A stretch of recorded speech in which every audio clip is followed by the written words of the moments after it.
Le damos la bienvenida a todos los que se están conectando. Mientras tanto, le vamos contando, estamos muy contentos de estar en este nuevo webinar, un evento que realmente nos atrae mucho porque vamos a discutir aspectos muy interesantes de la insuficiencia cardíaca. Tenemos que agradecer al Laboratorio Casasco por el apoyo para realizar este evento. Y les cuento que lo que vamos a discutir en los próximos minutos es la visión de la historia de la insuficiencia cardíaca. ¿Por qué? Porque esta tiene un pasado, tiene un presente y un futuro, y esto es lo que vamos a tratar de analizar. Así que cuento con la compañía de tres expertos en insuficiencia cardíaca. Hay un empate de género. Tenemos dos invitadas de lujo de la Federación Argentina de Cardiología, la doctora Daniela García Brasca, que ella es médica del Hospital Italiano de Córdoba, jefa de la unidad coronaria y del área de insuficiencia cardíaca y trasplante en esta región, y era presidenta del Comité de Insuficiencia Cardíaca y Hipertensión Pulmonar de FAC. Y por otro lado, a la doctora Clara Huerta, que es coordinadora de insuficiencia cardíaca y trasplante del Hospital Córdoba, staff de cardiología de la Clínica Reina Fabiola, también expresidenta del Comité de Insuficiencia Cardíaca e Hipertensión Pulmonar de la FAC, y contamos también con la participación especial y estelar del doctor Jorge Thierer, un amigo de la casa, un amigo de todos nosotros, al cual siempre que tenemos la oportunidad lo invitamos para poder disfrutar de sus opiniones y de sus pensamientos. Jorge es jefe del área de insuficiencia cardíaca del Instituto CEMIC en Buenos Aires, y vamos a empezar entonces, si les parece. Bienvenidos a todos, un saludo, Jorge, Daniela, Clara. Y como tenemos un temario bastante desafiante, vamos a empezar claramente con la primera parte de esta presentación. Y el tema que me toca discutir a mí es el espectro del tratamiento de insuficiencia cardíaca, el tratamiento farmacológico. Y me pareció muy interesante que el tema del espectro es algo que entendemos en muchos aspectos, específicamente en insuficiencia cardíaca. Entonces, podemos hablar de que existe un espectro desde el punto de vista del curso natural, y en el curso natural ustedes saben que hay pacientes que se presentan y desarrollan toda su vida como insuficiencia cardíaca ambulatoria, pero en determinado momento progresan, hacen una progresión lenta, algunos hacen una progresión rápida y requieren una admisión hospitalaria. Esta admisión hospitalaria a su vez pasa por distintos periodos durante la estadía hospitalaria, pero se extiende después del alta. ¿Por qué? Porque en cada una de estas situaciones a veces tenemos que hacer diagnósticos, estratificar el riesgo, identificar la etiología, tratarlos, diagnosticarlos, manejarlos, adecuar los tratamientos, optimizar, planear, es decir, una serie de actividades que hablan de que la insuficiencia cardíaca claramente tiene un espectro en esta historia natural. Pero también existe una forma de ver que es el espectro de los modelos. Sabemos, y esto los que somos más añosos como Jorge, no tanto como Clara y Daniela, hemos pasado por la historia del modelo cardiorrenal, el modelo hemodinámico, el modelo neurohormonal, las estrategias antirremodelamiento, que quizás es la etapa en la cual nos estamos, digamos, introduciendo actualmente, y finalmente lo que sería la terapia génica. Pero a su vez hemos visto que estos modelos no se han ido excluyendo y que probablemente han sido versiones en las cuales en determinadas situaciones predomina lo neurohormonal sobre lo hemodinámico y en otras lo hemodinámico sobre lo neurohormonal. Entonces, no es un camino que ha reconocido un fin. ¿Por qué? Porque uno puede aliviar síntomas en pacientes que tienen congestión, es decir, aumento de las presiones, prevenir la progresión cuando lo que predomina es la alteración neurohormonal y el paciente está relativamente estable, y finalmente en aquellos asintomáticos que se encuentra bien, dirigimos nuestras estrategias a revertir el fenotipo de la insuficiencia cardíaca. También existe un espectro en la fisiopatología, y el espectro puede abarcar desde los factores de riesgo y el deterioro en la función miocárdica, sistema nervioso simpático, sistema renina-angiotensina-aldosterona, péptidos natriuréticos, y quizás hoy tendríamos que agregar una cuarta línea, que es la acción de los SGLT2. ¿Por qué? Porque sabemos que intervenir sobre cada uno de estos factores tiene un beneficio desde un punto de vista de la intervención terapéutica en estos casos. El remodelado también tiene un espectro. El espectro va desde el paciente que tiene una injuria miocárdica, pasa por un proceso de remodelado cardíaco donde hay un cambio en la estructura y en la función, y muchas veces nuestra intervención hace que podamos provocar un remodelado reverso en donde se revierten las anormalidades celulares, pero el paciente no está exento de una recurrencia en la insuficiencia cardíaca, puede tener una remisión donde normaliza todas las condiciones, pero si nosotros retiramos la medicación, el paciente recurre, o finalmente puede tener una recuperación, lo cual ocurre muy raramente en pacientes con insuficiencia cardíaca, en donde una causa transitoria desaparece y una vez desaparecida la causa, la insuficiencia cardíaca también desaparece. Pero esto no debería ser lo que debemos ver fundamentalmente. Entonces, desde esta perspectiva, los espectros en el tratamiento sabemos que incluye un pasado, lo que podríamos llamar un pasado, que se refiere a lo que ocurría antes del año 2020. Es decir, sabíamos que utilizar IECA, bloqueante receptor de angiotensina y los ARNI, junto con beta bloqueante, los antagonistas de los receptores mineralocorticoides y dispositivos, tuvieron un impacto muy significativo en la evolución de los pacientes y hacia allí se centraban las terapéuticas, las guías españolas, las guías americanas. De repente, a partir del año 2020, nuestro presente hoy en día incorpora nuevas herramientas terapéuticas. Entonces, sabemos que a las 5 vía y 4 drogas tenemos también opciones alternativas. Tenemos los inhibidores de SGLT2, el Vericiguat, el Omecantip y algunas otras opciones que siguen apareciendo. Y finalmente tenemos un futuro que es a partir de este año, en el cual este futuro no solo es mirar las guías, mirar las drogas, sino es pensar cómo vamos a integrar lo que sabíamos del pasado, el presente, para lograr el mayor impacto en el futuro de nuestros pacientes. Y sabemos que intervenir con tratamiento, si lo miramos desde lo que ocurría o lo que ocurriría en pacientes sin tratamiento a lo que ocurre en los pacientes que reciben el tratamiento completo, podemos ver que hay una reducción relativa del 73%, una mortalidad a 2 años del 10%, lo cual significa una reducción absoluta de 26%. Realmente un impacto muy importante como para perder este espectro de la oportunidad. Y el último punto es que todos estos espectros se acompañan de una serie de barreras para aplicar la terapia basada en guías. Entonces, podemos tratar de hacer un uso adecuado, seleccionando, optimizando, planeando la ejecución del tratamiento, educando, usando programas prealta, pero sabemos que nos enfrentamos con las comorbilidades, los efectos adversos, la polifarmacia, problemas de adherencia, la inercia e incluso el costo para manejar a estos pacientes. Entonces, para optimizar el manejo, hay que pensar que la terapia tiene que estar dirigida por las guías, buscar una dosis objetivo, iniciarla inmediatamente después del diagnóstico, dirigirnos a barreras clínicas, sociales, manejar la bulimia, porque es un aspecto que seguramente se va a discutir a lo largo de esta noche, evaluar cómo los pacientes toleran los efectos adversos, buscar el momento en el que hay que implantar un cardiofibrilador o hacer intervenciones adicionales. Todo esto dirigido con foco hacia un paciente y no simplemente a una enfermedad. Saber que hay comorbilidades que afectan a esta terapia basada en las guías, como puede ser la enfermedad coronaria, la diabetes, la enfermedad pulmonar. Entonces, cuando enfrentamos esta situación, sabemos que hay que tener presente que hay opciones adicionales de intervención. Por ejemplo, el uso de los betabloqueantes. Sabemos que puede haber subutilización asociada con problemas que tienen que ver con el sexo, con la edad, con la presencia de algunas anormalidades o comorbilidades e incluso con la cobertura social. Pero sabemos también que hay alternativas para superar estas situaciones. Por ejemplo, cuando hay que usar un betabloqueante cardioselectivo, pensamos en el bisoprolol y el nebivolol.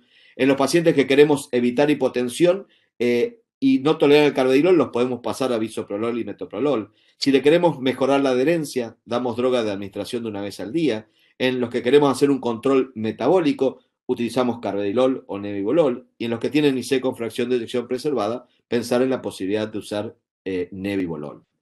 La polifarmacia es un problema fundamental, pero esto es un análisis muy interesante que se hizo de un registro en los Estados Unidos, donde se vio que el número de drogas promedio al alta de un paciente hospitalizado añoso es de 9.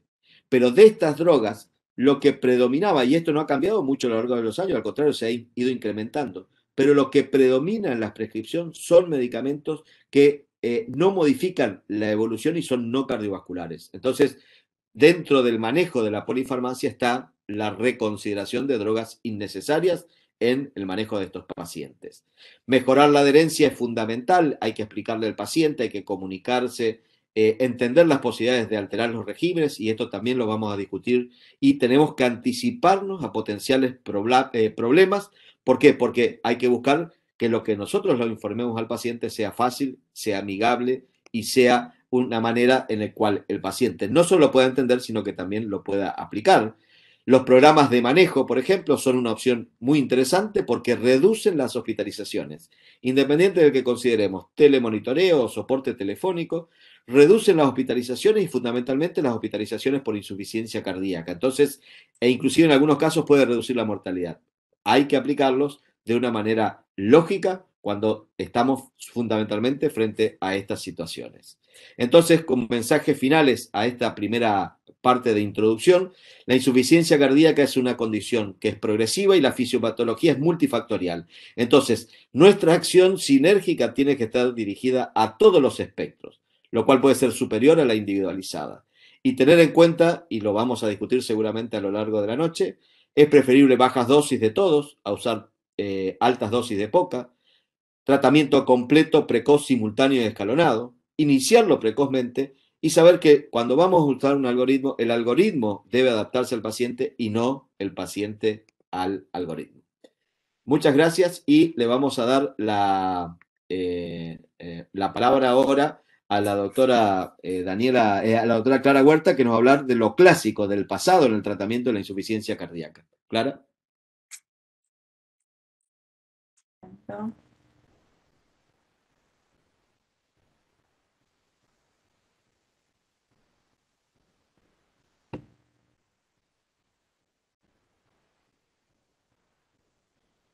Bueno, hola, antes que nada, muchas gracias Eduardo por la invitación y a la FAC. Bueno, a mí me pidieron que hable de lo clásico en el tratamiento de la insuficiencia cardíaca, así que yo les voy a hablar un poco del pasado, de cuando se inició todo esto.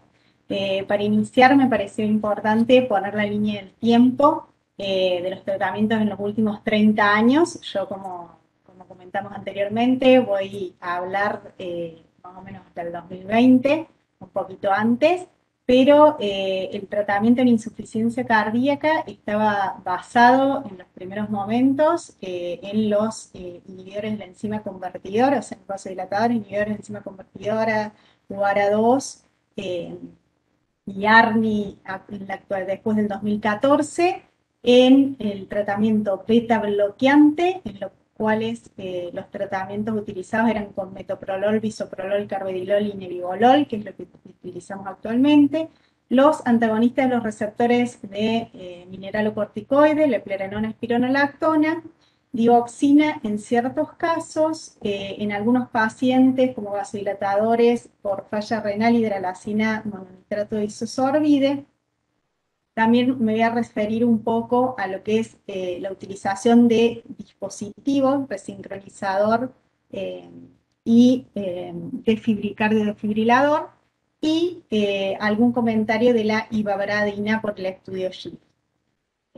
Bueno, como decíamos, los primeros trabajos que tenemos en insuficiencia cardíaca en tratamiento que demostraron disminución en la mortalidad son los estudios con IECAS, en los cuales los más nombrados son el Consensus, el SOLVE, el SAVE, y en el cual eran pacientes incluidos con fracción de eyección deteriorada, menor a 40%, menor a 35%, en clase funcional de 2 a 4, en los cuales estos estudios demostraron una reducción de la mortalidad entre un 20 y un 40%. Y se vio que todos los estudios tenían resultados similares, por lo cual se podría hablar de un efecto de clase. En cuanto al estudio CHARM, que fue con candesartán, también demostró disminución de la mortalidad y las hospitalizaciones en pacientes con insuficiencia cardíaca con fracción reducida. Y después voy a mostrar algunos de los trabajos más importantes con beta bloqueantes en este grupo de pacientes con insuficiencia cardíaca con fracción de eyección reducida.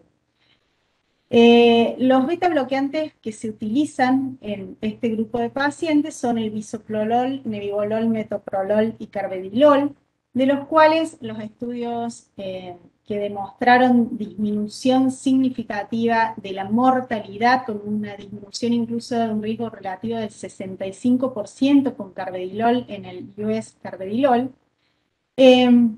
Los estudios más nombrados son el CIVIS-2-3, el MERIT con metoprolol, el Copernicus y el US-carvedilol con carvedilol, el Senior con nebivolol, y tenemos el estudio COMET, que es un estudio que se hizo cabeza a cabeza con carvedilol, metoprolol, en el cual hubo una diferencia significativa a favor del carvedilol.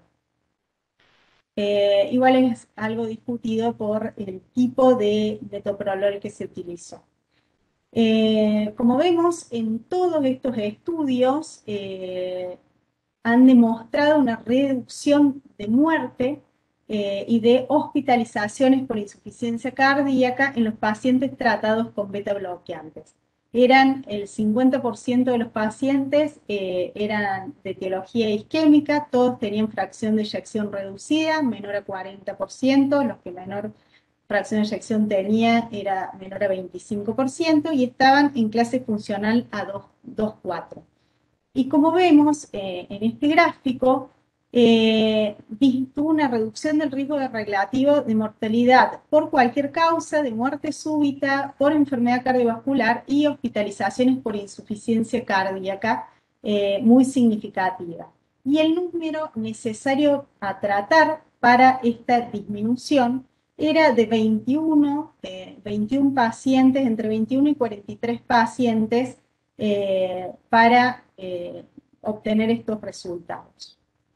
Como decíamos antes, otro de los pilares en el tratamiento de la insuficiencia cardíaca son los antagonistas de los receptores de mineralocorticoides, entre los que los estudios más importantes que tenemos son con espironolactona, el estudio RALES, antiguo, en el cual se demostró también disminución en la mortalidad y tuvo una interrupción precoz, y el estudio énfasis con eplerenona, que también demostró disminución en las hospitalizaciones y muertes por insuficiencia cardíaca y todas las causas cardiovasculares.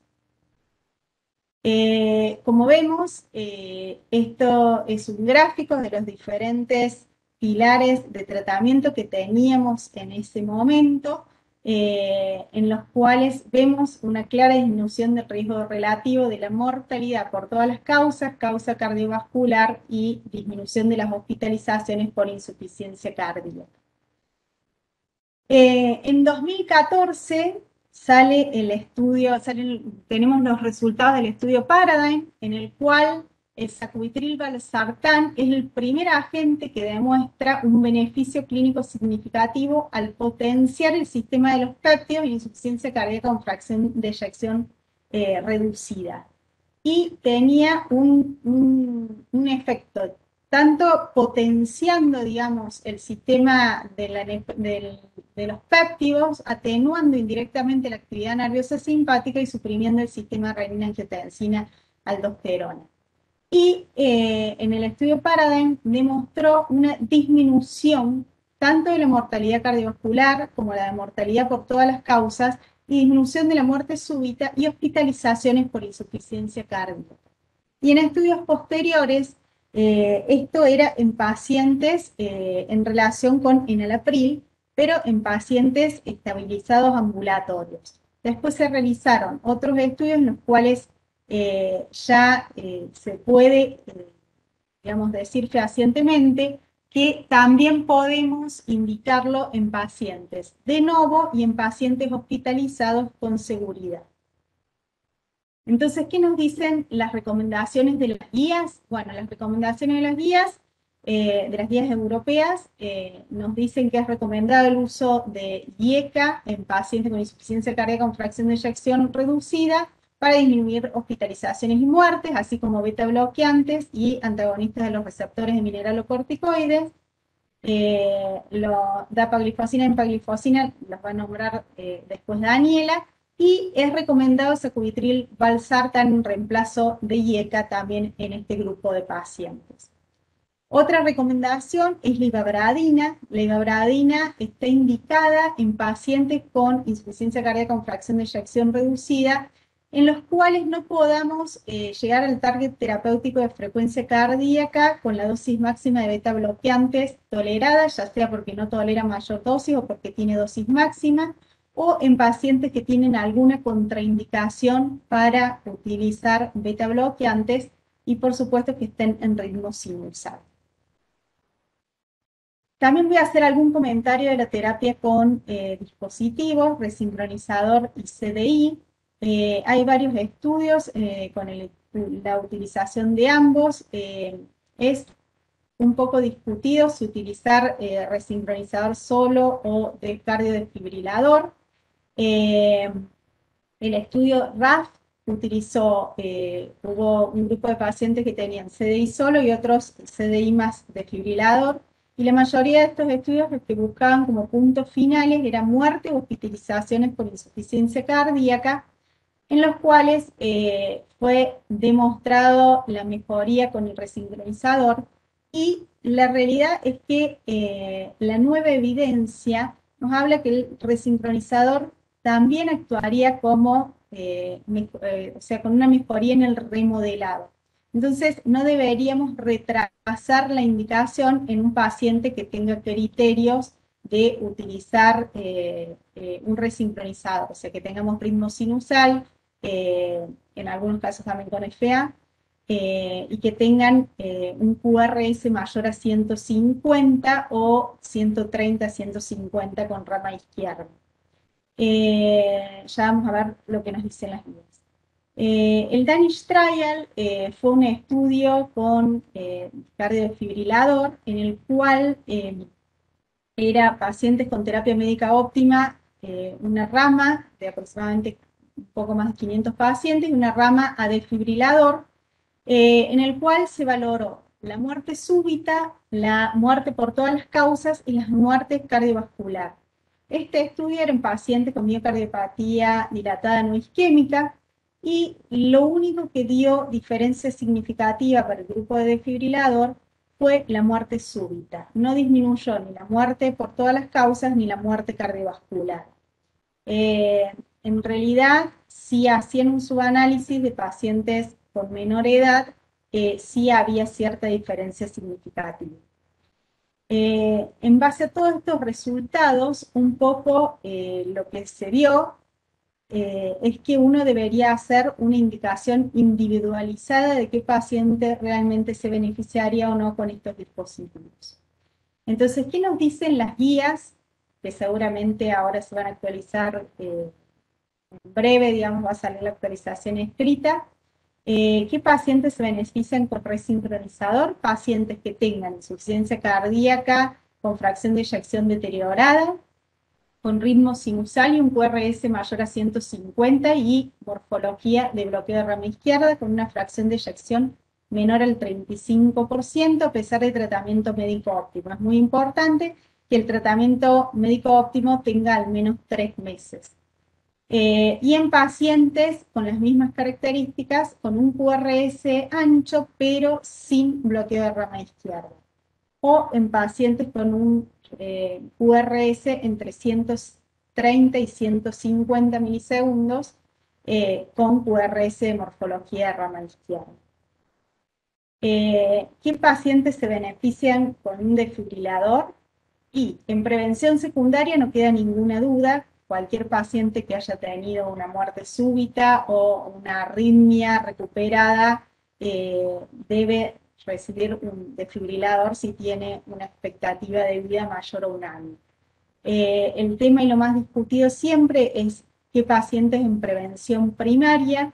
Bueno, se recomienda en pacientes para reducir el riesgo de muerte súbita y mortalidad por todas las causas, con insuficiencias cardíacas sintomáticas en clase 2-3, fracción de eyección menor a 35%, que tengan más de 3 meses de tratamiento médico óptimo y la esperanza de vida sea significativamente mayor a un año. En pacientes isquémicos, por supuesto que no hayan tenido un evento coronario reciente o en miocardiopatía dilatada de otras causas. Como les decía antes, es muy importante ver una terapia individualizada para definir si yo le voy a poner un desfibrilador, un resincronizador con desfibrilador o un resincronizador con marcapaso, no más. Y para esto me pareció muy interesante este cuadrito que salió de Mullens, en el cual veía el riesgo que teníamos si tenía el riesgo de muerte no cardiovascular, digamos, no por muerte súbita cardiovascular, si esto es alto o bajo, y si tiene que en la mayoría de los casos estaba relacionado a la presencia de mayor cantidad de comorbilidades, pacientes en diálisis con enfermedad renal crónica terminal, pacientes con alta fragilidad, pacientes con internaciones frecuentes por falla cardíaca por bajo gasto. Entonces, definir esto para ver cuál es el paciente que realmente se beneficiaría más de este grupo de dispositivos. ¿Qué nos dicen las guías americanas? La actualización del 2021 de las guías americanas de insuficiencia cardíaca. En pacientes con insuficiencia cardíaca con fracción de eyección reducida en estadio C, el tratamiento debería basarse en ARNI y ECA o ARA2, preferentemente ellos refieren ARNI como número 1, asociado a beta bloqueantes y diuréticos si el paciente lo requiere. En pacientes que tengan un filtrado glomerular mayor o igual a 30, con una creatinina menor a 2.5 y un potasio menor a 5, hay que sumarle los antagonistas de los receptores, los antagonistas de la aldosterona. Ya Daniela va a hablar de los SGLT2. Para pacientes que tienen persistente congestión, el uso de diuréticos. Para pacientes que continúan con frecuencias cardíacas elevadas, mayor a 70 latidos por minuto, y no toleran mayor dosis de beta bloqueantes o tienen dosis máxima de beta bloqueantes, la utilización de Ivabradil. Si bien tenemos nuevos tratamientos que mejoran la supervivencia, como sabemos, la tasa de mortalidad por insuficiencia cardíaca con fracción de eyección reducida sigue siendo muy elevada. Así que es importante el desarrollo de nuevos tratamientos que ya los vamos a comentar más adelante. Como conclusiones, la insuficiencia cardíaca se está transformando en una enfermedad prevenible y tratable. Hay nuevas evidencias de tratamiento con impacto pronóstico. Hay nuevos targets terapéuticos. Incluir la terapia de resincronización en el checklist de tratamientos modificadores de la enfermedad es trascendente. Y continuamos con los nuevos tratamientos de los cuales nos va a hablar Dani. Muchas gracias. Muchas gracias, Clara. Le damos entonces el paso a Daniela, que nos va a hablar de lo nuevo en el tratamiento de la insuficiencia cardíaca.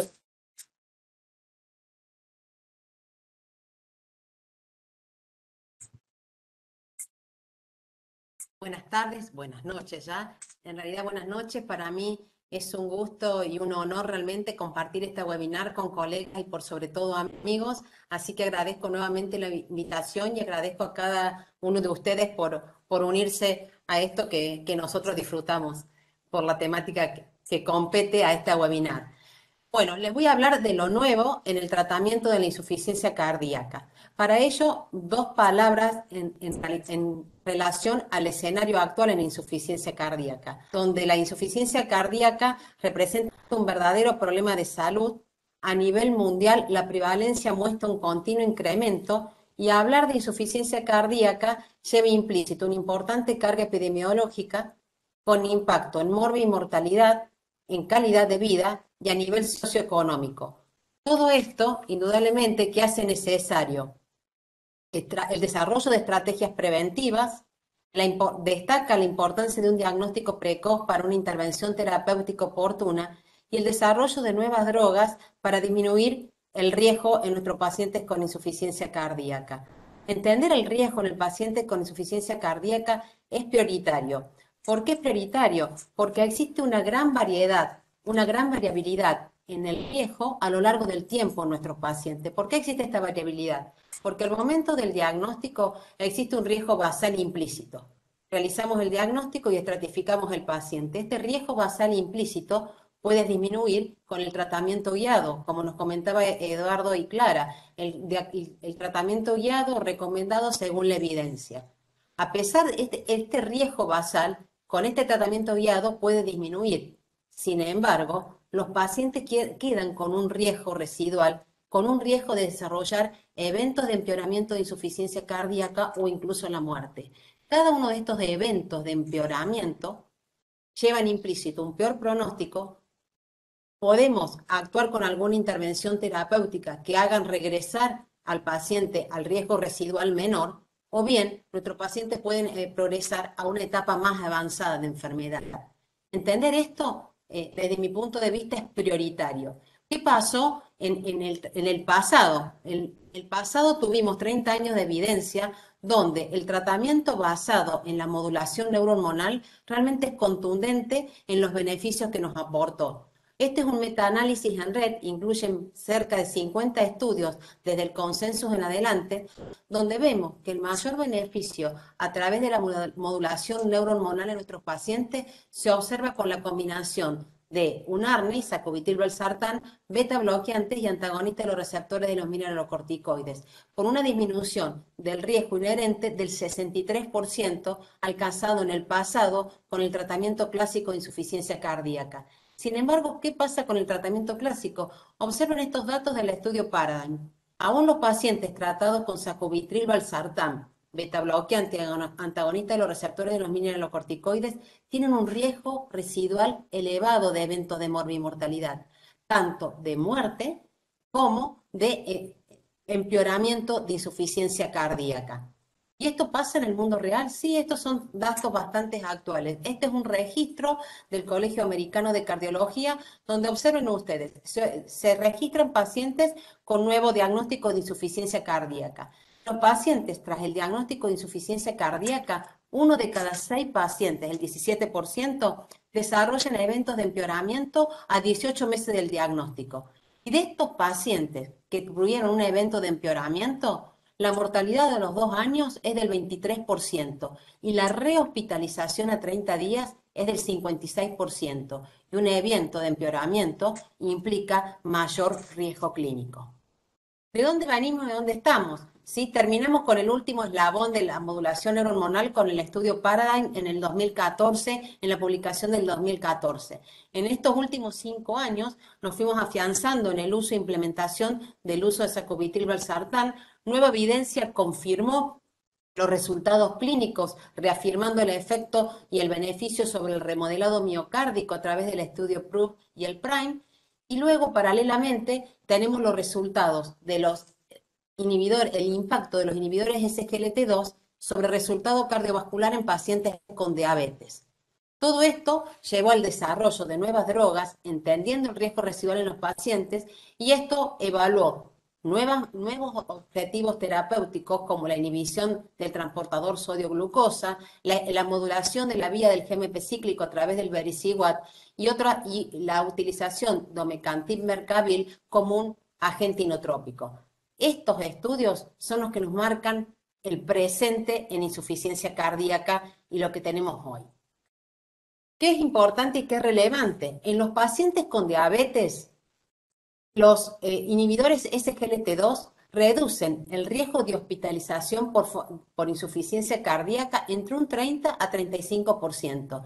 Y observen ustedes, estos son estudios en población de diabéticos, el resultado fue consistente para todos los inhibidores SGLT2 e independientemente del control glucémico. 2 recientes estudios, y todos los conocemos porque realmente han sido emblemáticos y un punto de inflexión también en el tratamiento de la insuficiencia cardíaca. Estos 2 estudios recientes expanden el uso y los beneficios de inhibidores SGLT2 en los pacientes con insuficiencia cardíaca con fracción de eyección reducida.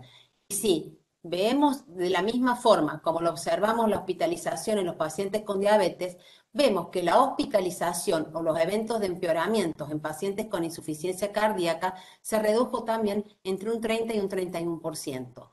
El DAPA Heart Failure evaluó dapaglifosina versus placebo sumado al tratamiento estándar, y el Emperor Reduce evaluó empaglifosina versus placebo sumado al tratamiento estándar y clásico de la insuficiencia cardíaca. En general, estos estudios que incluyeron pacientes con insuficiencia cardíaca con fracción de ejecución reducida, menos del 40%, en clase funcional 2 a 4, con el tratamiento recomendado según la evidencia, con y sin diabetes, y con un punto final primario combinado. El punto final primario combinado fue un punto de muerte cardiovascular y primer hospitalización o evento de empeoramiento. ¿Por qué? Porque en el caso del estudio de DAPA evaluó muerte cardiovascular y primera hospitalización o un evento de empeoramiento que requiera tratamiento endovenoso urgente. Emperor evaluó lo mismo, muerte cardiovascular y primera hospitalización por insuficiencia cardíaca. La reducción fue significativa, una reducción del riesgo absoluto, del riesgo relativo, perdón, del 26% para DAPA, del 25% para Emperor, para el punto final combinado. Esto fue muy significativo, un número necesario a tratar de 21 y 19 pacientes respectivamente para lograr este resultado.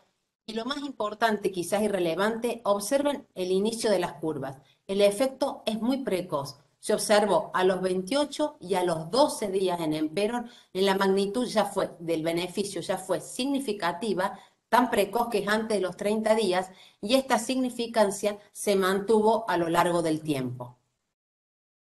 Cuando se analiza el resultado en diabéticos y no diabéticos, vemos que si bien los pacientes diabéticos tienen mayor riesgo de insuficiencia cardíaca o de resultados adversos en insuficiencia cardíaca, el beneficio se mantuvo tanto en pacientes con y sin diabetes, manteniendo esta robusta significancia.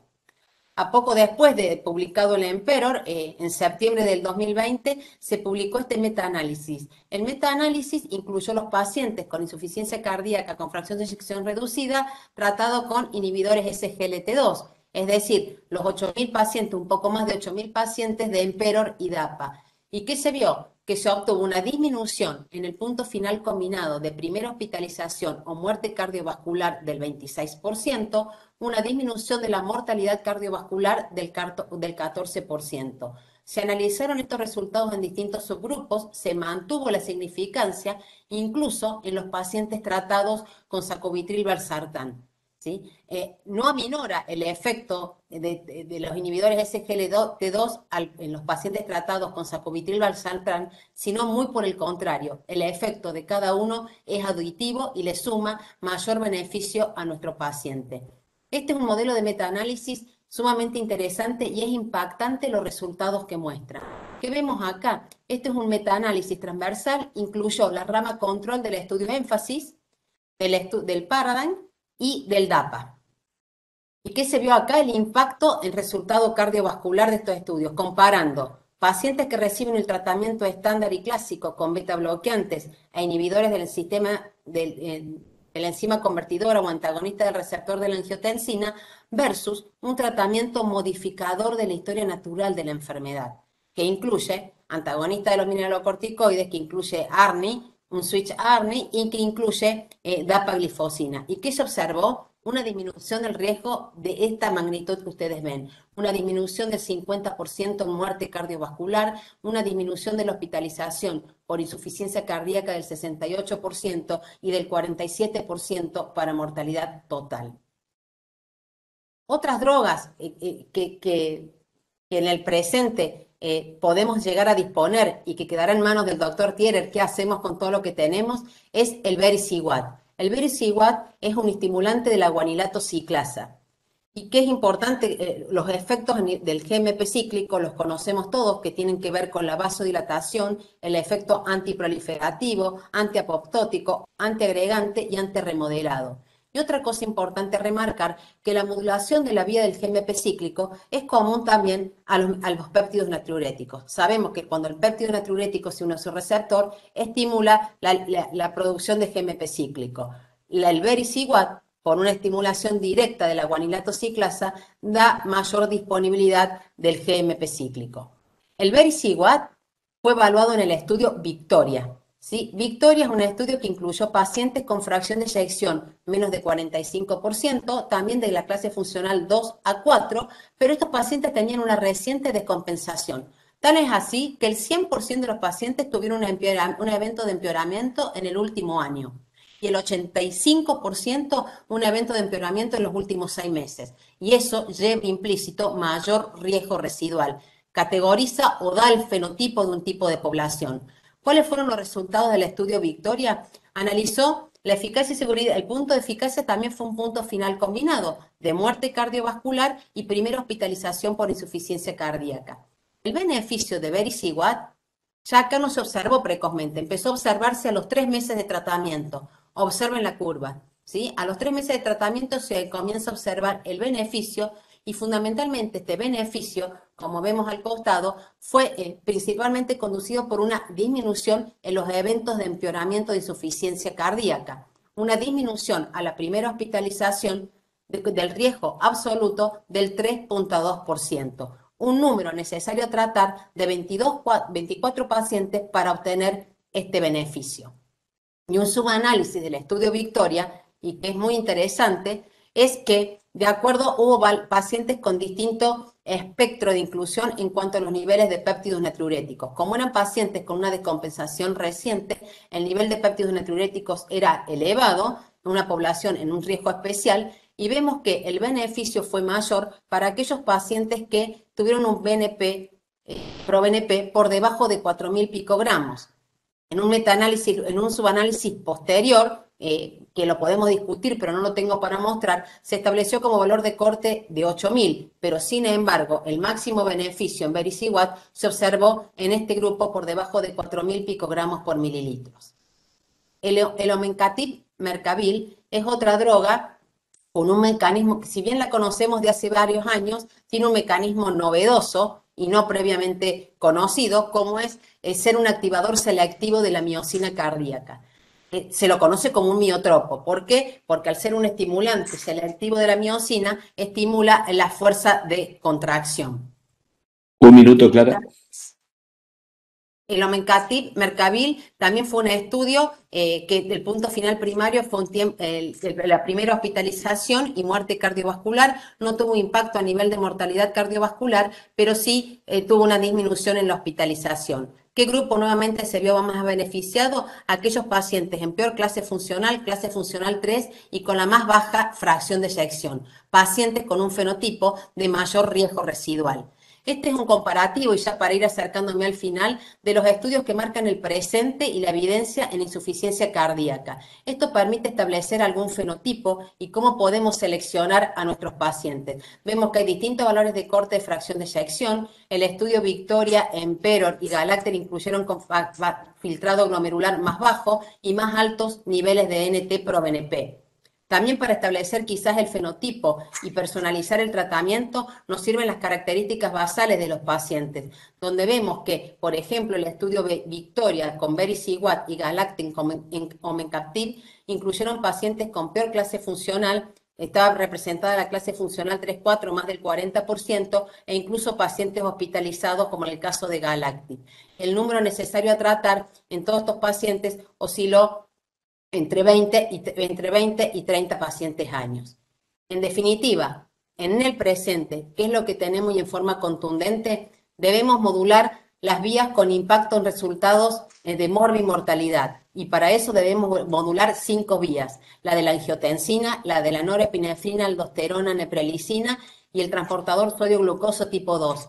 ¿Cómo lo logramos esto? Con 4 drogas: un ARNI, beta bloqueantes, antagonistas de los receptores mineralocorticoides e inhibidores del SGLT2.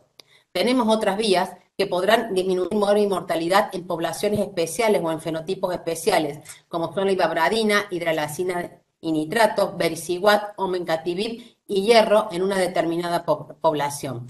Por lo tanto, grandes avances se han logrado en el tratamiento de la insuficiencia cardíaca con fracción de eyección reducida. El tratamiento basado en la modulación neurohormonal es parte fundamental del tratamiento. En el presente, los inhibidores SGLT2 constituyen el otro pilar fundamental en el tratamiento con impacto en morbimortalidad, retrasando la progresión de la enfermedad. Esto hacen las 4 columnas básicas de tratamiento.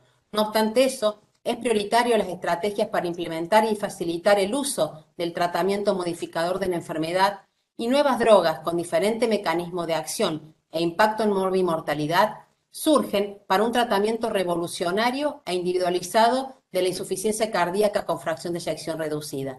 Tenemos las 5 vías y las drogas adicionales que deberemos categorizar. ¿Qué hacemos con todo esto? El futuro lo dejamos en manos del doctor Thierer. Muchas gracias. Gracias, Daniela. Jorge, todo tuyo. A ver,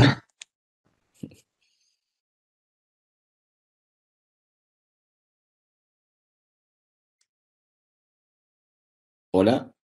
hola, a ver, Ah, pará. sí. Ya ¿Se está me para escucha? Sí, te escucha perfecto. Ahí está entrando tu presentación. Ahí estamos.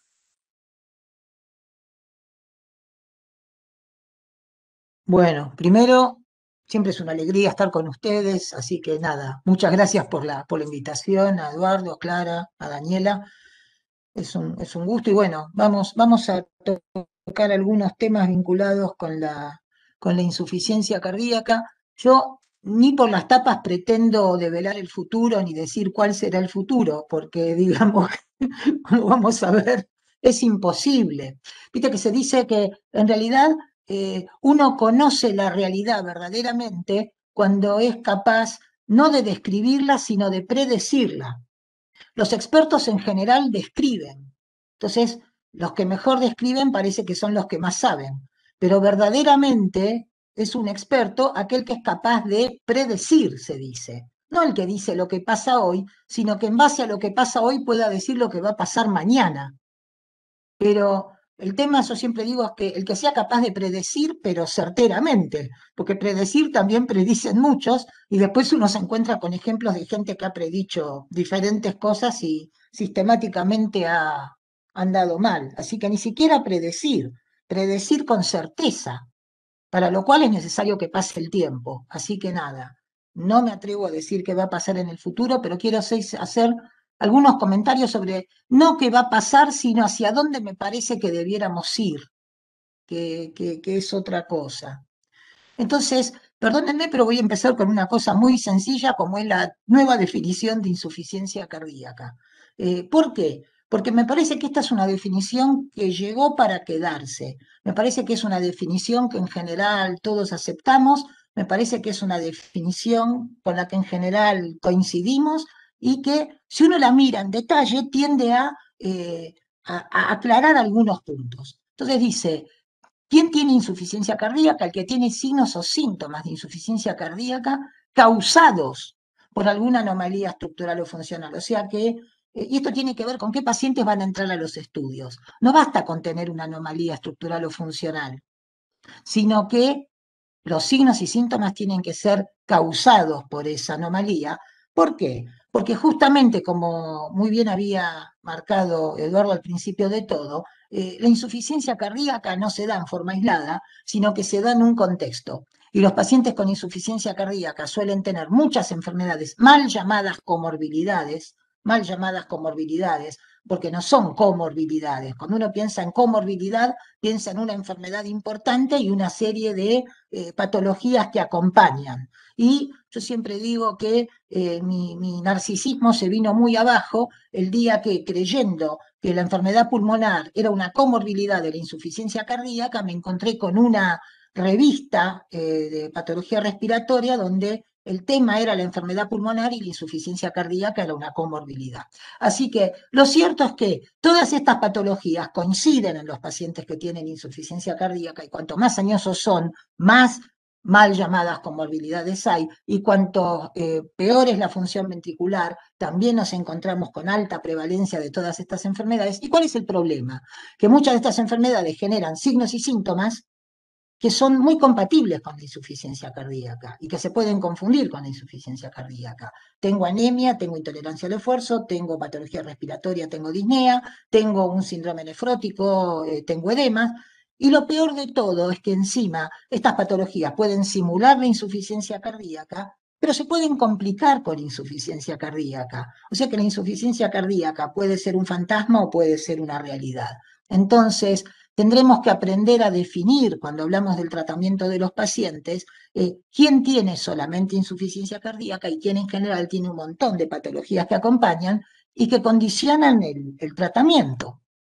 Y decimos entonces, bueno, vamos a ser más específicos, vayamos a la medición de los péptidos natriuréticos.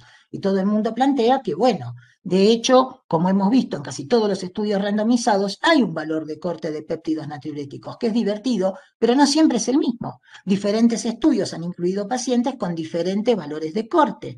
Y uno cree que los péptidos natriuréticos serán la base para diagnosticar la insuficiencia cardíaca, pero nunca debiera dejar de recordar que a medida que aumenta la edad, aumentan los valores de los péptidos natriuréticos, los cuales resta especificidad, y justamente cuanto más añosos, más insuficiencia cardíaca, y que los valores son diferentes en hombres y en mujeres. Entonces, esta pretensión de la guía de poner un valor de corte uniforme de 125 picogramos mililitro de NT-proBNP para los pacientes ambulatorios y de 300 para los hospitalizados, digamos, se da en la cara con el hecho de que probablemente los valores de corte tengan que ser diferentes en varones y en mujeres y tengan que ser diferentes de acuerdo con el rango etario. De manera que hay que considerar más en detalle el valor de péptido natriurético que pueda ayudarme a diagnosticar insuficiencia cardíaca en un paciente que además tiene otras patologías que pueden aumentar los péptidos natriuréticos, como la disfunción renal, la anemia o la enfermedad cerebro-cardiovascular, y en pacientes que, repito, en general son pacientes añosos. Y entonces nos decimos, bueno, tenemos que estar seguros que el paciente tiene congestión, también Eduardo había hablado de eso, y surge entonces la necesidad de hacer una determinación objetiva de la congestión pulmonar y sistémica, y acá me parece que es interesante detenerse en el hecho de que esa definición de congestión ya no es una definición exclusivamente clínica. Hace rato que la clínica dejó de ser soberana y que es posible que un paciente que parece que no tiene manifestaciones de congestión clínicamente porque no tiene edema periférico, no le encontramos edema sacro y ni siquiera muchas veces le vemos reflujo hepatoyugular, sin embargo tiene una congestión subclínica evidenciada, entre otras cosas, a veces por elevación de los péptidos natriuréticos, pero también por alteraciones en el ecocardiograma y por la medición o la determinación de los cometas pulmonares, de las líneas B, que parece ser una herramienta diagnóstica que también está llegando para quedarse en la práctica cotidiana. De manera que hoy por hoy la definición de congestión es una definición que con mucho excede a la clínica. En lo que tiene que ver con la clasificación me interesa señalar dos aspectos que parecen importantes, que la insuficiencia cardíaca ya no podemos decir que sea estable, ¿no? Se discute el concepto de estabilidad, todos discuten el concepto de estabilidad, y se dice, en cambio, lo dice la nueva clasificación, que tenemos que hablar de persistencia y no estabilidad. O sea, un paciente no está estable, tiene una patología que es persistente. Y aun cuando en el fondo uno pueda discutir eso, lo hemos discutido muchas veces, porque yo creo que existen pacientes que clínicamente están estables. Claro, es cierto, si consideramos la progresión fisiopatológica de la enfermedad, entonces la estabilidad no existe. Pero eso es algo que podemos atribuir a la vida en general.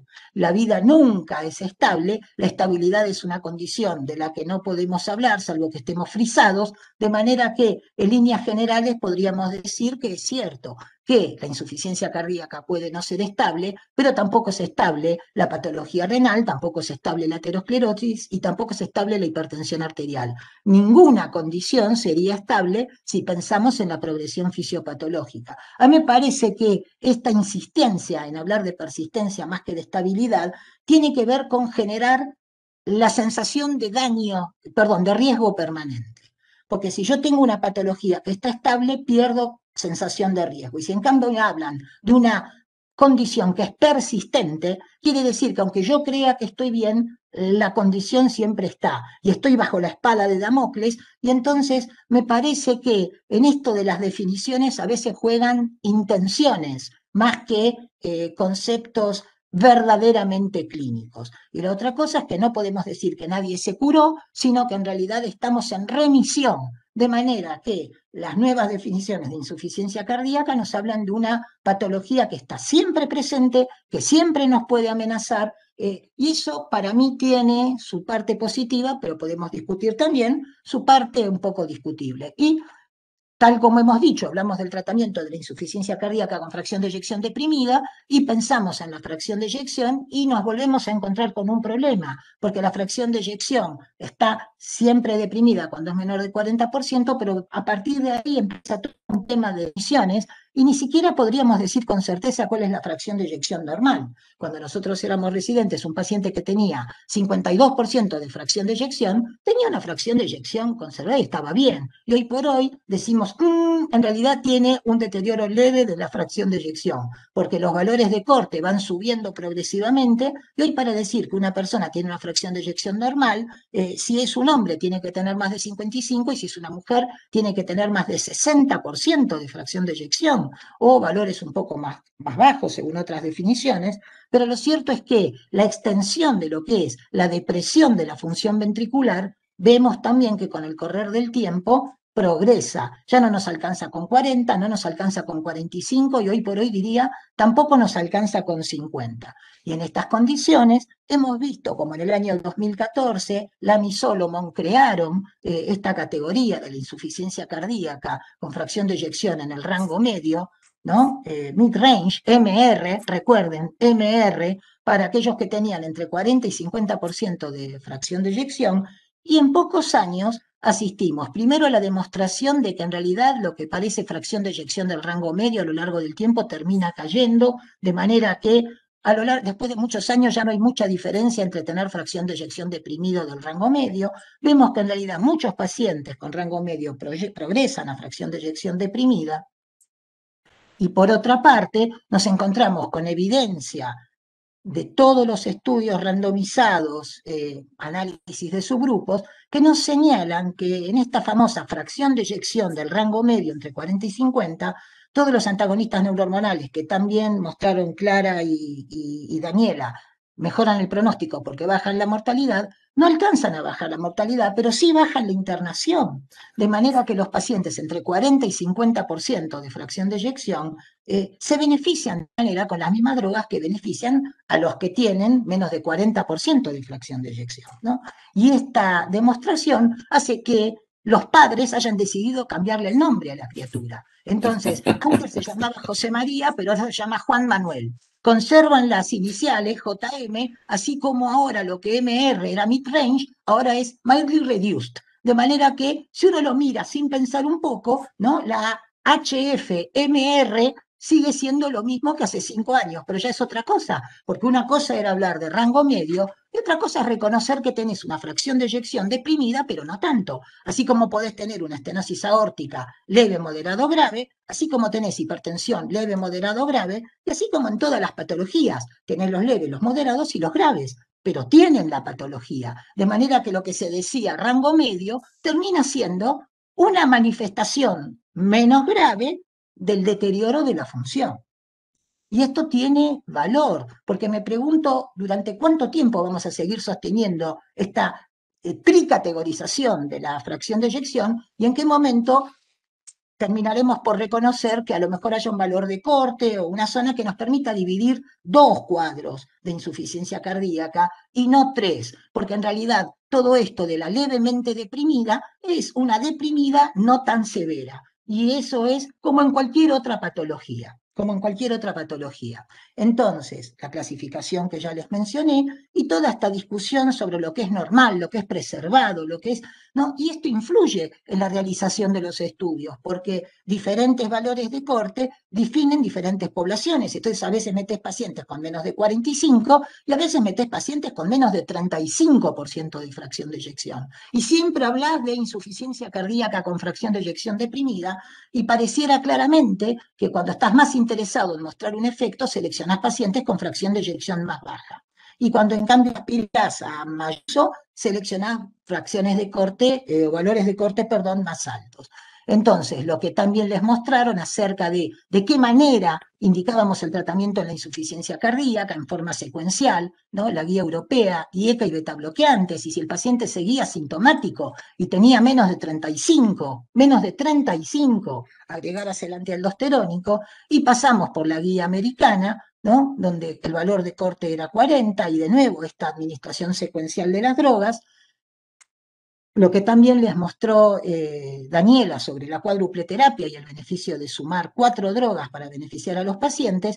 Y a mí lo que me interesa mostrarles es que todas las guías que vienen ahora son todas del año 2021. 2021. Todo lo que estamos viendo es del año 2021, de acá en adelante. Y fíjense como en enero, febrero del 2021 se mostraba esta guía, que es la que les mostró Clara, donde de nuevo parecía haber un tratamiento secuencial. Primero arnio y eco bloqueantes de los receptores y beta bloqueantes, y después ir agregando o el antialdosterónico o el ISGLT2 o dinitrato, etc.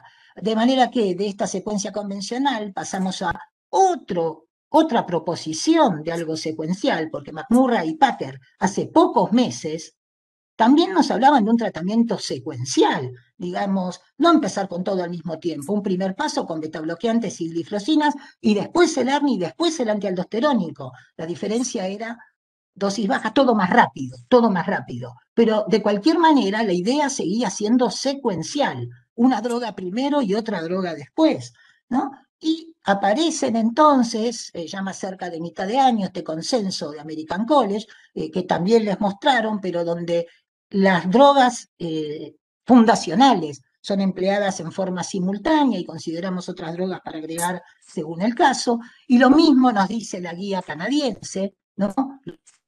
Los betabloqueantes, los antialdosterónicos y las gliflosinas, y después considerar situaciones particulares. Tengo disfunción renal, dinitrato isosolvidrolacina, estuve recientemente hospitalizado vericiguat, y miren, a mí me interesa, perdónenme, ¿no? Yo sé que es de modé y que puede sonar vintage, pero me interesa hablar de la digoxina simplemente porque, miren, si el paciente tiene un control subóptimo de la frecuencia cardíaca en una FA, o si tiene síntomas persistentes a pesar del tratamiento indicado por las guías, considere digoxina. Esto lo dijeron los canadienses hace 3 meses. Y nos encontramos con las recomendaciones recientes, las de la guía europea, las recientes, las que acabamos de conocer, que no voy a abundar en ellos porque ya se los mostró muy bien Clara, acerca de las 4 drogas, ¿no? IECA, betabloqueantes, antialdosterónicos y gliflosinas como indicación 1A, con un inicio simultáneo en bajas dosis de las 4 drogas, ya no un esquema secuencial, sino un esquema simultáneo, y sacubitril reemplazando a los IECA como indicación 1B, lo que tiene que ver, ya se les mencionó, con el uso de la ibabradina y el vericiguat. Este metaanálisis en red, simplemente para mostrarles algo que a mí me resulta muy interesante y que apunta a lo que les decía Eduardo. Miren, cuando uno hace un metaanálisis en red del tratamiento habitual de la insuficiencia cardíaca con baja fracción de eyección, los bloqueantes de los receptores bajan la mortalidad un 11% no significativo, los IECA un 16% en el límite de la significación. Estamos lo mismo cuando sumamos IECA y bloqueantes. Y miren dónde se da el salto. El salto se da cuando aparecen los betabloqueantes. Y paso de una reducción de la mortalidad del 16% a una reducción de la mortalidad del 42%. Y no es porque asocié betabloqueantes con IECA, porque cuando veo betabloqueantes versus placebo, la reducción también es del 42%. Quiere decir que el betabloqueante es una intervención poderosísima para bajar la mortalidad y la internación en insuficiencia cardíaca, y después, por supuesto, que el agregado de los ARNI nos manda un nuevo salto cualitativo, de manera que acá tenemos, ¿qué es lo que espero? 17% de mortalidad si no trato nada. Fíjense la combinación IECA betabloqueantes, me baja la mortalidad casi a la mitad, y después agregar el ARNI, agregar la gliflosina, lo que es la terapia fundacional. Todo eso me lo va mejorando cada vez más, pero hay un salto muy grosero cuando asocio el betabloqueante al tratamiento.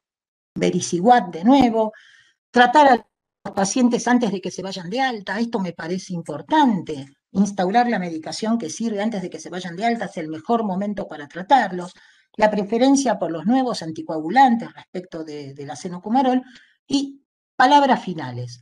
A mí me llama la atención que haciendo tanto hincapié en que es levemente reducida y haciendo tanto hincapié en traer metaanálisis y haciendo tanto hincapié en mostrarnos todos los resultados que justifican el uso de los antagonistas neurohormonales, cuando uno tiene entre 40 y 50, después se encuentre con una indicación que es 2B con nivel de evidencia C. Porque decir que esto y decir prácticamente que da lo mismo si no lo usás es lo mismo. Y yo no sé qué piensen ustedes, pero a mí me parece que no es lo mismo si atendemos justamente a que estamos hablando de una fracción levemente deprimida. ¿Y qué pasa en el mundo real? CHAMP, registro CHAMP. Hay un 26% de pacientes que no usan IECA, ARA2 o ARNI. Hay un 32% que no usa betabloqueantes y hay más de un 60% que no usa antialdosterónicos. Otros registros nos dicen cosas diferentes. Por ejemplo, el registro europeo nos muestra tasas de utilización altísimas. Y algo parecido nos pasó a nosotros, Eduardo, Daniela, Clara, en el Office ICAR, donde tenemos tasas de utilización en fracción de eyección deprimida del 93% para los betabloqueantes, el 52% para los IECA, 37% para el sacubitril valsartán y 90% para la combinación, y 89% para los antialdosterónicos y casi 80% para el tratamiento combinado. Y a mí, honestamente, me parece que son una población muy seleccionada, vista por médicos dedicados a la insuficiencia cardíaca, no parece que sea lo que sea en general. Y termino. La importancia de los perfiles y esta publicación de la Sociedad Europea, y hacia esto me parece que apuntamos, y es finalmente entender que cada paciente tiene condiciones particulares de frecuencia cardíaca, de presión arterial, fibrilación auricular, función renal y congestión. Ahora, claro, cuando a mí me muestran este esquema, honestamente me complico mucho porque tengo que pensar en cuál de todos estos circulitos voy a ir a encontrar a mis pacientes y probablemente lo que se quiere es expresar en forma gráfica lo que todos terminamos haciendo cuando nos dedicamos a los pacientes. Y aparte hay una cosa que me importa demasiado, y es que el perfil del paciente tampoco es un perfil para siempre. Hoy tiene este perfil y el mes que viene tuvo alguna condición determinada y puede tener otro perfil. Así que el tratamiento de la insuficiencia cardíaca, con tanta opción y será cada vez más dinámico. Y nunca debiéramos olvidar el tema de los costos. Nunca debiéramos olvidar el tema de los costos, porque nos hablan de sacubitril, de gliflocinas, y nos dicen que si el paciente está mal podría usar vericiguat. Y está bien. ¿Quién paga eso? ¿Quién paga? ¿Lo paga el paciente? ¿Lo paga el sistema? ¿Lo paga el Estado? Porque nosotros si no nos ponemos en una torre de marfil donde recomendamos cosas, y no nos hacemos cargo de lo que estamos recomendando. Y cuando digo nosotros, hablo de las sociedades científicas. Entonces, termino con esto. Estas son las curvas de sobrevida del DIG, para mortalidad y para internación, ¿no? Esto es DIG, hace 25 años. Esto es vericiguat, muerte, internación. Y esto es omecamtiv, muerte, internación. Díganme en qué radica la diferencia para que, si no hay disminución de la muerte y sí de la internación, yo tenga que pensar en vericiguat y omecamtiv y no pueda pensar que existe todavía alguna opción para la digoxina. Entonces, una nueva clasificación que deberá ser validada prospectivamente. A la insuficiencia cardíaca la tenemos que considerar en contexto. Avanzamos sin duda hacia una determinación más precisa de la función y tal vez dentro de 5 años hablemos de strain o dentro de 10 hablemos de strain y no de fracción de eyección. Claramente avanzamos hacia una definición más precisa del perfil del paciente, el perfil individual. Tengo tantas opciones que tengo que pensar en cada uno. Yo creo que cada vez más van a ser necesarios estudios pragmáticos, estudios más sencillos, con criterios de inclusión más amplios, donde a los pacientes se los estudie según lo que pasa en la práctica cotidiana, y registros. No me atrevo a hablar del futuro porque de golpe aparecen las gliflocinas y nos cambian todo. Entonces, lo que quiero decir es que ninguna clasificación y ningún algoritmo se puede predecir porque sigue habiendo hallazgos que no podemos manejar. Para mí el mejor tratamiento es una quimera, si no hay educación para los médicos y si no hay acceso para los pacientes. Las dos cosas son importantes, la educación y el acceso, porque debiéramos aspirar finalmente a una mejor medicina y no solo a más medicinas. Y a veces pareciera que se nos indica, bueno, ahora tenés esto, y debiéramos pensar como sociedades, como médicos, en cómo hacer que los pacientes puedan acceder a lo mejor y digamos, a lo que es accesible. Muchas gracias. Excelente, excelente los tres. Realmente unas presentaciones sumamente interesantes que nos han dejado muchos pensamientos, porque hemos hecho un camino desde una idea fisiopatológica, hemos revisado todo lo nuevo, cómo se integra todo, y caemos en la realidad y en la cual no debemos despegarnos, y con eso claramente coincido con lo que decía Jorge. Vamos a tratar tenemos unos pocos minutos de ver algunas de las preguntas. Tenemos muy buenas preguntas y vamos a tratar de contestar lo que podamos. Voy a empezar yo con una que tiene que ver cuándo iniciar la terapia con betabloqueantes luego de la internación por una insuficiencia cardíaca de novo y qué betabloqueante. Y creo que en esto uno debería integrar toda la información que mostramos, que se ha mostrado en esta sesión. Los betabloqueantes reducen los riesgos y uno debe adecuar el beta bloqueante, o sea, dentro de la línea específica de beta bloqueantes, la droga al perfil clínico del paciente. Entonces, cuanto antes se empiece el tratamiento, mejor. ¿Por qué? Porque los beta bloqueantes han sido una de las drogas que han demostrado impacto temprano después del alta. Entonces, en general, si un paciente tiene una IC de nuevo, una vez que se encuentra estabilizado durante la hospitalización, empezamos rápidamente un beta bloqueante, dependiendo. Si está con una tensión arterial relativamente baja, podemos optar por los que menos inciden sobre la presión arterial, como puede ser el bisoprolol o el metoprolol. Y en caso de que el paciente tenga una buena tensión arterial, uno puede elegir el carvedilol. Siempre saber que hay un espectro y que tenemos opciones. Entonces, pero lo importante, y yo creo, yo siempre digo que la figura esta de los perfiles de la Sociedad Europea que muestran esa figura con las drogas, es cómo uno debe pensar los tratamientos. Entonces, siempre debemos tener en la mente que tenemos que poner los tratamientos. La secuencia dependerá del perfil.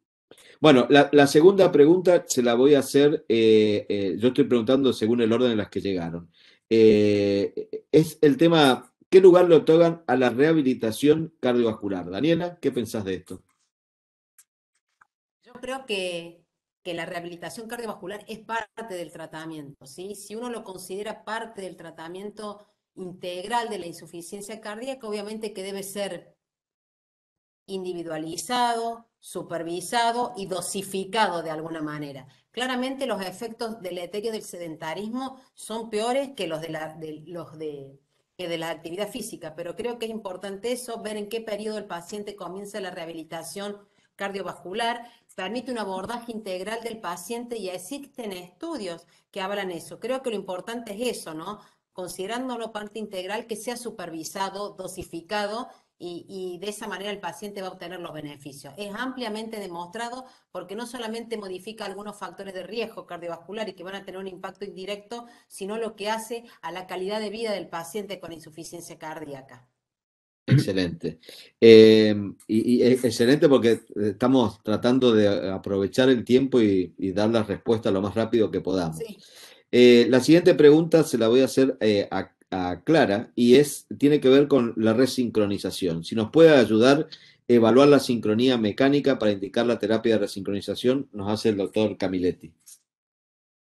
Hola, sí, nos puede ayudar, o sea, puede ser una herramienta más para ayudar, incluso en el Care Heart Failure se utilizó resincronización en algunos pacientes, pero en caso de QRS ancho. En caso de QRS estrecho, la realidad es que no ha dado diferencia significativa, digamos, tener la disincronía, pero sí puede ser una herramienta más y hay que hacer, digamos, hay que valorarlo más en este grupo de pacientes. Como decía también, el tema de la indicación personalizada, en eso también ayudan todos este tipo de datos, digamos, a la toma de decisiones.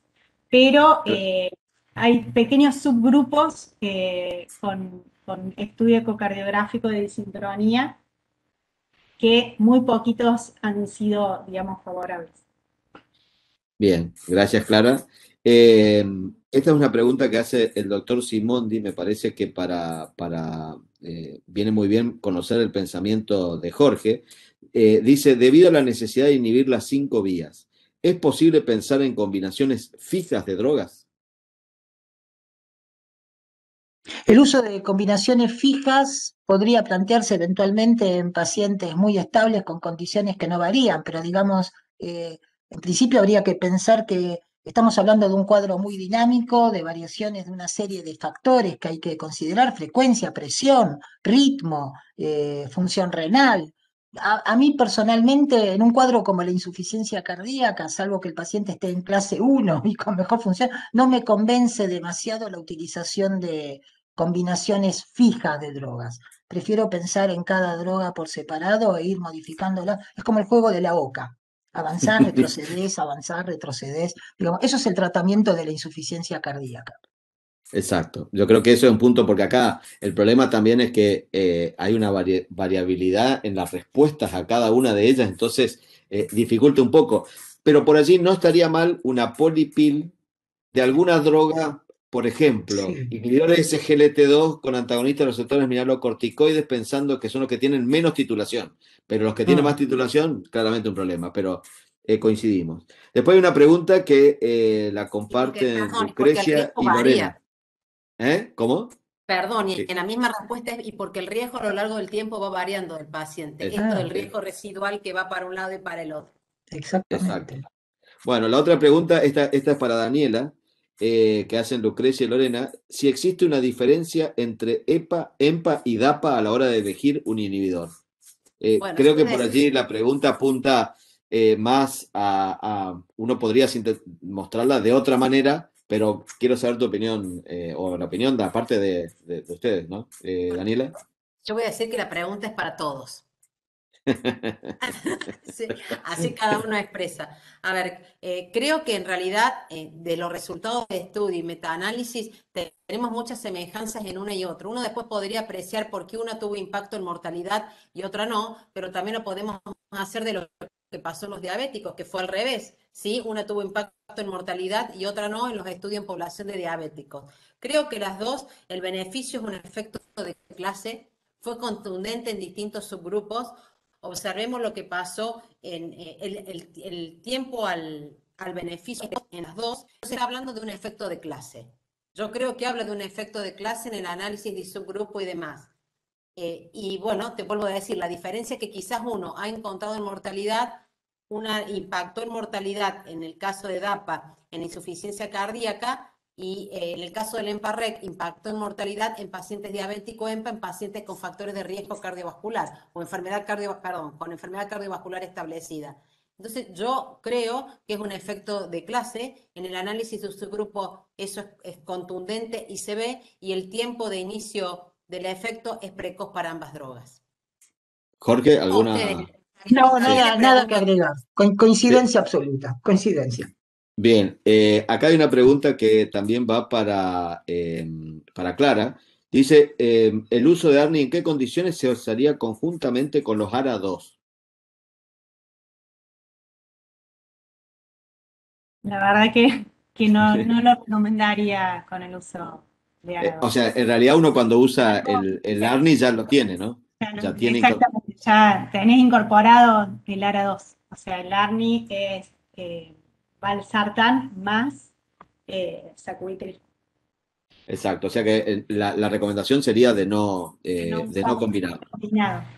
Esta pregunta es para Jorge. Bueno, hay muchísimas felicitaciones para todos en el chat, y parece que van surgiendo más ideas. A ver, esta es la hace Ezequiel Saidel, y dice que es para Jorge, acá por lo que entiendo.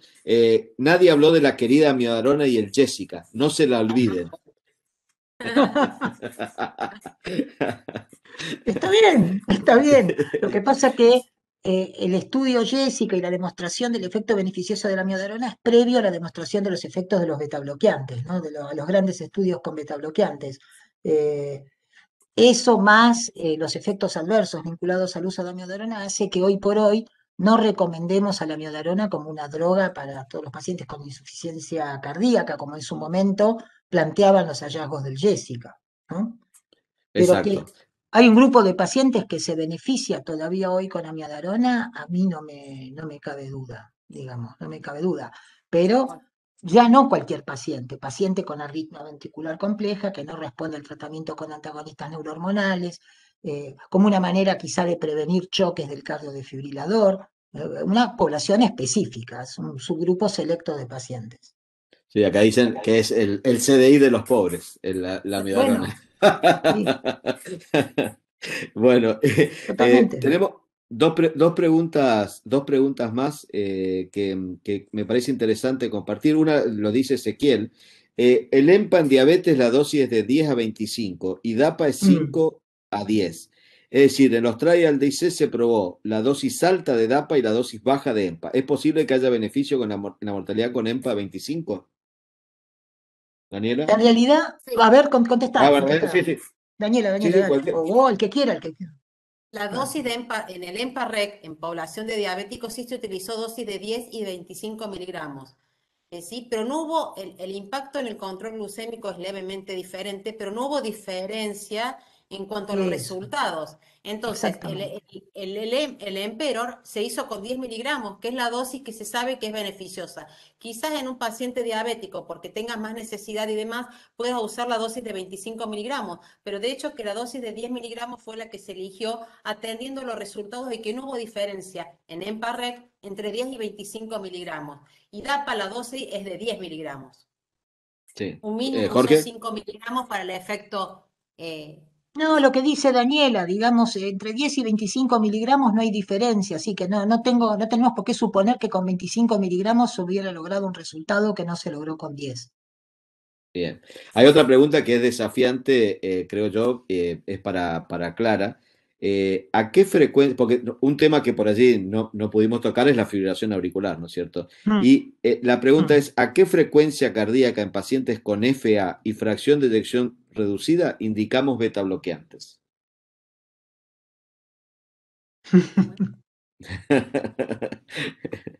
Clara. Bueno, ¿a qué frecuencia? Y bueno, No, creo que con la 65 pregunta puede ser más ya le doy, amplia. con ¿Eh? 62 ya le doy. En Sí, yo creo que realidad, a la ver, O pregunta es sea, más amplia, ¿no? Eh,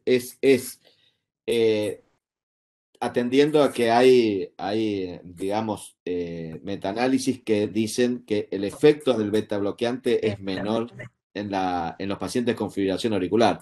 Entonces, creo que aprovechando esta pregunta, estaría bueno ver la opinión que tienen ustedes de este tema. Es decir, ustedes dejarían de darle, yo diría esto, dejarían de darle beta bloqueante porque tiene una fibrilación auricular a una miocardiopatía con deterioro o a un paciente con IC con fracción de eyección reducida. Personalmente creo para que nada. no. ¿No? no, No, y una duda Jorge que lo no. mostró. Sí. A ver, a ver, Jorge. Pero, no, pero, Me parece, pero. pero nada, indudablemente le damos beta bloqueante a todo el mundo y acabamos de, pero dos cosas. Todavía no está definida cuál es la frecuencia cardíaca óptima en la fibrilación auricular en pacientes con insuficiencia cardíaca. Así como cuando nos hablan de ritmo sinusal, todos decimos entre 60 y 70, de hecho fíjense cómo el perfil de los europeos considera como frecuencia cardíaca óptima entre 60 y 70, ¿no? Y toma decisiones por arriba o debajo, ¿no? Debajo de 60 o arriba de 70. En el caso del FA todavía no se sabe. Claramente la frecuencia cardíaca óptima no es entre 60 y 70, y diferentes estudios sugieren que podría estar más cerca de 80 por minuto, por ejemplo. 110 es demasiado, pero 80 por minuto sería una frecuencia cardíaca deseable en el contexto del FA. Y lo que sí, obviamente nadie dejaría de darle beta bloqueante a un FA, con insuficiencia cardíaca con FA, pero a lo mejor uno puede primero ser un poco más cuidadoso, estar atento a que, digamos, tal vez si la frecuencia cardíaca está entre 70 y 80 y yo le doy beta bloqueante y me hace pausas largas, sobre todo durante la noche, está más expuesto a hacer arritmia ventricular. Entonces, estar un poco más atento a eso. Quizá la dosis de beta bloqueante que uno pueda usar sea menor. Y la otra cosa es, a lo mejor con toda esta evidencia, es un poco más dudoso suponer que le estamos bajando la mortalidad.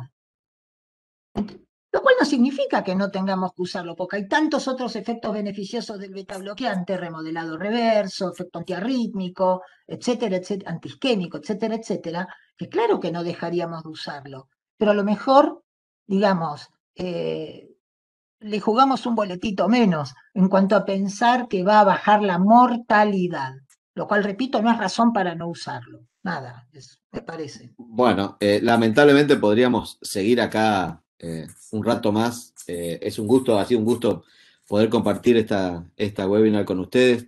Volvemos a agradecerle al Laboratorio Casasco por la oportunidad de que estemos aquí compartiendo. Hemos tenido muchas preguntas.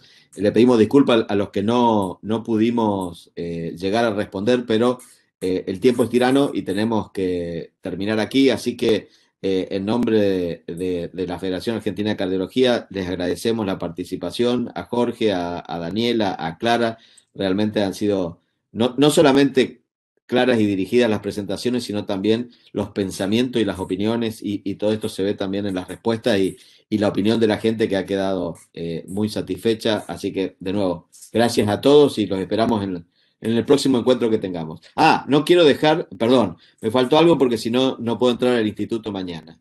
No se olviden de la participación en el weekend de insuficiencia Por favor. cardíaca, por favor.